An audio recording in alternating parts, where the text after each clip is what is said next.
বাজারে বাজে ঢোল আর ঢাক এলো রে পহেলা বৈশাখ। সম্মানিত সুধীমণ্ডলী, আসসালামু আলাইকুম। যে যেখান থেকে যেভাবে আমার এই ভিডিওটি দেখছেন তাদের সবাইকে জানাচ্ছি আন্তরিক অভিনন্দন, শুভেচ্ছা, প্রীতি ও ভালোবাসা। আশা করি আপনারা সবাই ভালো আছেন, সুস্থ আছেন।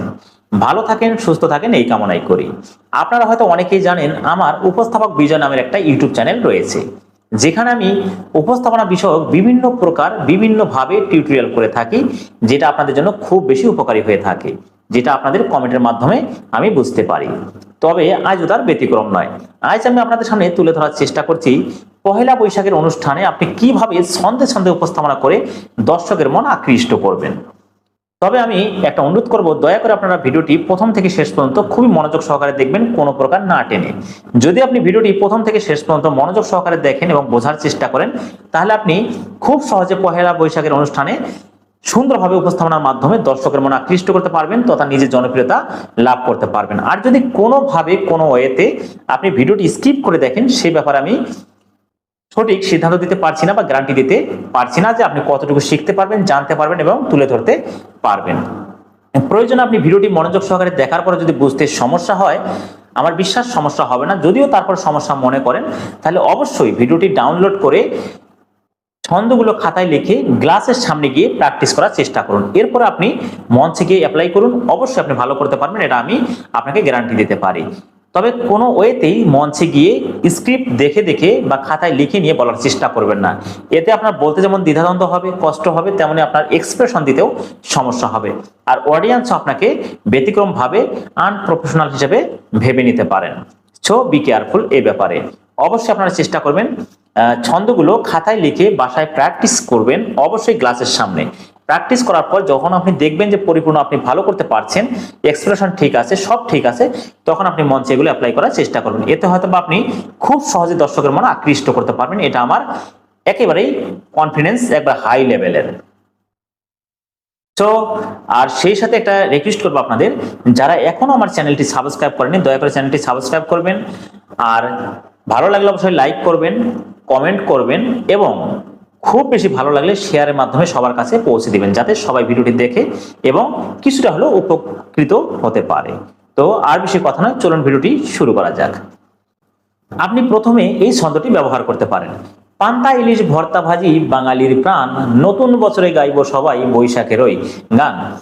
দুঃখ কষ্ট যাব ভুলে আজকের আনন্দে, ভালো কাজ করব সবাই সামনের দিনগুলোতে। এরপর আপনি এই ছন্দটি ব্যবহার করতে পারেন। সেকেন্ড শেষে মিনিট আসে, মিনিট শেষে ঘন্টা, দিন সপ্তাহ মাস পেরিয়ে বাজলো সবার মনে নববর্ষের ওই গানটা। বছর যাবে বছর আসবে এটাই রীতিনীতি, মাঝখানে রয়ে যায় গত হওয়া কিছু স্মৃতি। এরপর আপনি চেষ্টা করবেন মাঝে মাঝে দর্শকের সাথে কিছু কথা বলার জন্য বা তাদের সাথে পরিপূর্ণভাবে কানেক্ট হওয়ার জন্য। যেমন আপনি তাদের সাথে এই কথাগুলো শেয়ার করে একজন শিল্পীকে মঞ্চে ইনভাইট করতে পারেন। শুধু যে ছন্দ বলতে হবে তা কিন্তু নয়, ছন্দের পাশাপাশি আপনি দুই একটা কথা বলেও দর্শককে অনুপ্রাণিত করতে পারেন, খুশি করতে পারেন এবং শিল্পীকে মঞ্চে ইনভাইট করতে পারেন। তখন দর্শক বুঝবেন যে আপনি হয়তো বা এক্সট্রা অর্ডিনারির অবশ্যই একজন অধিকারী। আপনি এই কথাগুলো ব্যবহার করতে পারেন।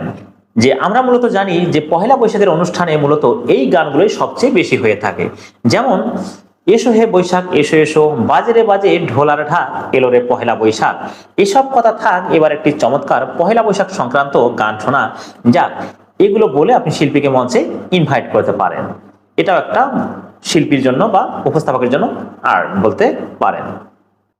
এরপর আপনি এই ছন্দটি ব্যবহার করতে পারেন। নতুন পোশাক নতুন সাজ, নতুন বছর শুরু আজ, মিষ্টি মিষ্টি হাসিতে দাওয়াত দিলাম আসিতে, আসবেন আমার বাড়িতে বসবেন এসে পিড়িতে, খাবেন কিন্তু অল্প করবেন বেশি গল্প। এরপর আপনি এই ছন্দটি ব্যবহার করতে পারেন। ঝরে গেল আজ বসন্তের পাতা, নিয়ে যাক সঙ্গে সব মলিনতা, বৈশাখের সকালে সবার প্রাণে লাগুক আনন্দের স্পর্শ, মন থেকে আজ সবাইকে জানাচ্ছি শুভ নববর্ষ। তো প্রিয় দর্শক মন্ডলী, আজ মূলত আমি এই কয়টি ছন্দ ব্যবহার করার চেষ্টা করেছি, কারণ আরো অনেক ছন্দ আছে যেগুলো ব্যবহার করলে হয়তো বা ভিডিওটা অনেক বেশি হবে। আর ভিডিও শেষে যেহেতু আমাকে কিছু কথা বলতে হয়, তাই আমি কয়েকটি ছন্দ ব্যবহার করেছি। আপনারা নিজে থেকেও চেষ্টা করবেন। শুধু যে কারো ভিডিও দেখে শেখার চেষ্টা করবেন তা কিন্তু নয়, ভিডিও দেখে মূলত আপনারা আইডিয়াগুলো গ্রহণ করবেন। এর পাশাপাশি অবশ্যই নিজের কিছু মেধা খাটিয়ে কিছু লেখার চেষ্টা করবেন এবং যোগ করার চেষ্টা করবেন। এতে হয়তো আপনার সহজ হবে। যদি শুধু অন্য কারো উপস্থাপনা বা ভিডিও দেখে আপনি শেখার চেষ্টা করেন, তবে কতটুকু শিখতে পারবেন তা আমি বলতে পারছি না, তবে আইডিয়া পাবেন পরিপূর্ণ। হ্যাঁ, অন্য ভিডিও থেকে, অন্য টিভি চ্যানেল থেকে বা অন্য ইউটিউব চ্যানেল বা ফেসবুক পেজ থেকে এই উপস্থাপনা বিষয়ক ভিডিওগুলো দেখে অনেক পাওয়া যায়। এগুলো দেখে কিছুটা আইডিয়া গ্রহণ করবেন, প্রয়োজনে লিখে নেবেন। নেওয়ার পর এরপর আপনি নিজের মেধায় কিছু লেখার চেষ্টা করবেন, তারপর যোগ করবেন, সেগুলো করে বলার চেষ্টা করবেন। এতে হয়তো আপনার মনে একটা প্রশান্তি আসবে যে এখানে আমার কথাও আছে। আর যদি সরাসরি কারো কথা নিয়ে বলার চেষ্টা করেন, সেক্ষেত্রে হয়তো খুব একটা গ্রহণযোগ্যতা পাবেন না দর্শকের কাছ থেকে, এবং নিজেরও ভালো লাগবে না, নিজের মন থেকে প্রশান্তি পাবেন না। তো অবশ্যই নিজে নিজে লেখার চেষ্টা করবেন। আর যখন লেখার চেষ্টা করবেন, অবশ্যই কিছু কিছু লেখা আপনার ভিতর থেকে বেরিয়ে আসবে এবং ভালো ভালো কথা বেরিয়ে আসবে। আর সেগুলো আপনি কাটছাট করে এডিটের মাধ্যমে, অর্থাৎ কথাগুলোকে সুন্দরভাবে সাজিয়ে নিয়ে মঞ্চে বলার চেষ্টা করবেন। এতে হয়তো আস্তে আস্তে আপনি গ্রহণযোগ্যতা পেয়ে যাবেন।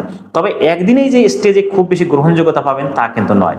তবে আমি যতটুকু পারি বা যতটুকু বুঝি, দর্শক যেভাবে আমাকে গ্রহণ করেন, তবে আমার বিশ্বাস আমার কথাগুলো তাদের কাছে একটু হলেও ভালো লাগে। তা না হলে এতটা গ্রহণ করার কথা নয়। চেষ্টা করবেন কিছু লেখার, সুন্দরভাবে বলার। আর অবশ্যই গ্লাসের সামনে কি প্র্যাকটিস করবেন। এতে হয়তো আপনার মুখের এক্সপ্রেশন, হাতের এক্সপ্রেশন সব ঠিক থাকবে, হাঁটার এক্সপ্রেশন ঠিক থাকবে। আর যদি শুধু মুখস্থ করে স্টেজে গিয়ে বলার চেষ্টা করেন, তাহলে কিন্তু খুব একটা ভালো হবে না। কারণ মুখস্থ বিদ্যা সবাই করতে পারে, কম আর বেশি।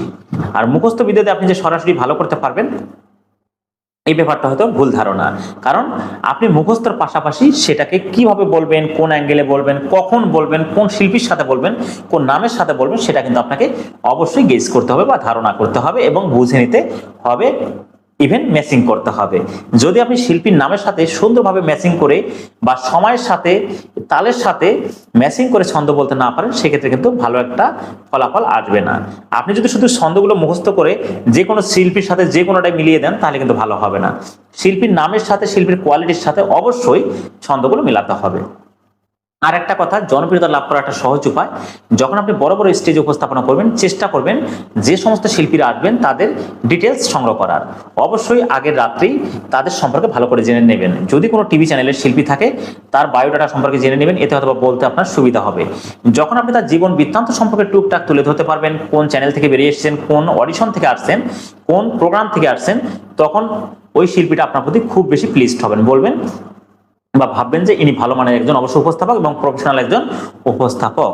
কারণ তা না হলে এইভাবে বলা সম্ভব না। কারণ উপস্থাপনা সবাই করতে পারে, যেবারে শিল্পী আসছে অমুক তমুক, এটা কিন্তু সবাই বলতে পারে, কিন্তু সাজিয়ে গুজিয়ে এবং কাউকে হাইলাইট করে বলা খুব কঠিন একটা ব্যাপার।